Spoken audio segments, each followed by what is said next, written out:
Здравствуйте, смотрите в сегодняшнем выпуске. Президент Туркменистана возглавил массовый велопробег в честь Всемирного дня здоровья. Туркменистан и Япония будут проводить совместные исследования в водородной энергетике. Туркменистан посетила миссия Всемирной таможенной организации и другие новости. Президент Туркменистана Сердар Бердымухамедов лично возглавил массовый велопробег в Ашхабаде, приуроченный к Всемирному дню здоровья.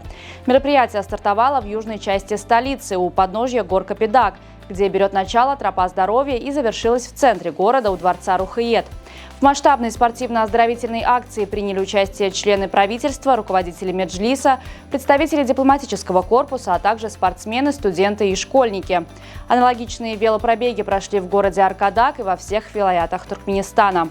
Кроме того, с 1 по 7 апреля по всей стране были организованы различные тематические мероприятия, включая конференции, выставки, просветительские акции и спортивные соревнования. Министерство образования Туркменистана и один из ведущих вузов Японии, университет Цукуба, подписали меморандум о взаимопонимании в проведении совместных исследований в области водородной энергетики.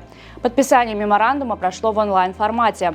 Документ является еще одним важным этапом сотрудничества в сфере образования между Туркменистаном и Японией, главной целью которого является проведение совместных исследований в такой перспективной и важной области, как водородная энергетика, а также разработка экологически чистых и устойчивых энергетических технологий.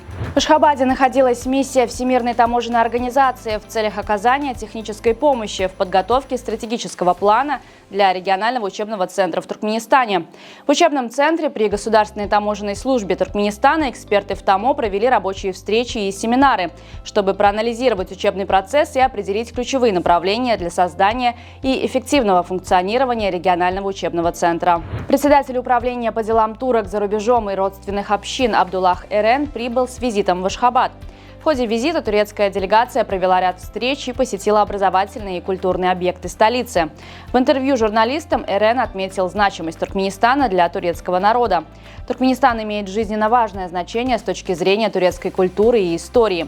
Из этого региона Хорасан и Хорезм вышли величайшие ученые, политики и государственные деятели турецко-исламской истории, сказал он. Преподаватели Туркменского государственного института экономики и управления и Туркменского государственного института финансов в составе делегации педагогов из стран Центральной Азии приняли активное участие в тренингах, организованных на базе ведущих университетов Европы в рамках проекта Erasmus+, разработка инновационных учебных программ и модулей по циркулярной экономике и устойчивому развитию.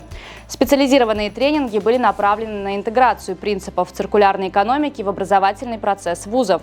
В рамках визита также состоялась координационная встреча участников, в ходе которой были согласованы предстоящие этапы реализации инициатив по проекту. С 29 апреля по 1 мая Ашхабад станет центром международного делового общения. В эти дни здесь пройдет специализированная выставка, ярмарка, международная торговля и услуги, ориентированная на поддержку выхода малых и средних предприятий на мировой рынок.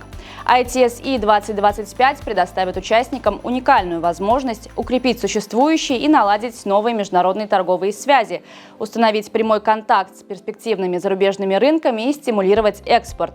Организаторы уверены, что выставка станет эффективной платформой для расширения бизнес-горизонтов, установления ценных деловых контактов и обмена передовым опытом в сфере торговли и услуг. Народный суд Наньшаня в городе Шэньчжэнь организовал необычный аукцион. На продажу выставлено 100 тонн живых сиамских крокодилов по стартовой цене $550 тысяч. Животные были изъяты у фермы должника, которая специализировалась на разведении рептилий, но оказалась не в состоянии погасить свои финансовые обязательства. По оценкам, общий вес в 100 тонн составляют примерно 200-500 особей, каждая весом от 200 до 500 килограммов. Потенциальные покупатели должны соответствовать определенным критериям, взять на себя все расходы, связанные с отловом, взвешиванием и транспортировкой животных, а также обладать специальной лицензией на разведение крокодилов. Компания Colossal Biosciences из Далласа сообщила об успешном возрождении ужасного волка, вида, вымершего более 10 тысяч лет назад, который когда-то населял территорию Северной Америки. Ученым удалось вывести 3 щенков. 2 самца, получившие имена Ромул и Рем, появились на свет 1 октября и в настоящее время достигли веса около 36 килограммов каждый. Третьему щенку, самке по кличке Кхалиси, около 6 недель. По информации представителей «Колоссал», волки содержатся в экологическом заповеднике площадью более 8 квадратных километров, сертифицированным Американским обществом защиты животных и зарегистрированным Министерством сельского хозяйства США. Туркменский футбольный клуб «Аркадак» проведет 9 апреля в Эль-Кувейте первый полуфинальный матч розыгрыша Лиги вызова АФК против клуба «Аль-Араби». Команды уже встречались на групповом этапе нынешнего розыгрыша Лиги вызова АФК. Матч, состоявшийся 1 ноября 2024 года в Эль-Кувейте, завершился победой хозяев со счетом 3-2. На пути к полуфиналу туркменский клуб уверенно преодолел четвертьфинальный барьер, обыграв индийский Ист Бенгал с общим счетом 3-1.